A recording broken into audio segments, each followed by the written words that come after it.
شاہ جی میری بیٹی کے ناک میں بھی غدود ہے. آپ نے پچھلے پروگرام میں سوال کے جواب میں بہت ساری ادویات بتائی تھیں، جبکہ مجھے لیمنا مینور 200 بتائی ہے. رانا صاحب سے ہاں بس یہی. ہاں جی وہ کہتی جی مجھے ایک بتائیے اور آپ نے پہلے بہت ساری بتائی ہیں، اسی کیا وجہ؟ اس کی جو عمومی دوا ہے وہ لیمنا مائنر ہی ہے.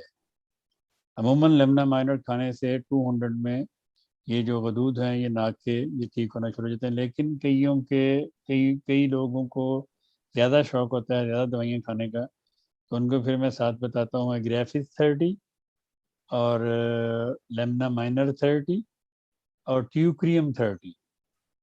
یہ تینوں دوائیں 30 میں ملا کے ساتھ اگر اس لیمنا مائنر کے ساتھ کھائیں تو جلدی آرام آ سکتا ہے.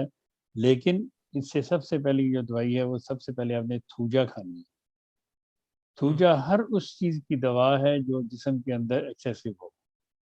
موقع ہوں، یہ جو پالپس بنتے ہیں ناک میں، یہ موقع نمائی ہوتے ہیں. گلٹی ہو جسم میں، کہیں بھی گلٹیاں ہوں، سب سے اولین دوا پہلے جو ہے وہ تھوجا ہی ہے. چلیے اب ان کو تسلی ہوگی، ان کو بھی بتا دی میں نے کب سے.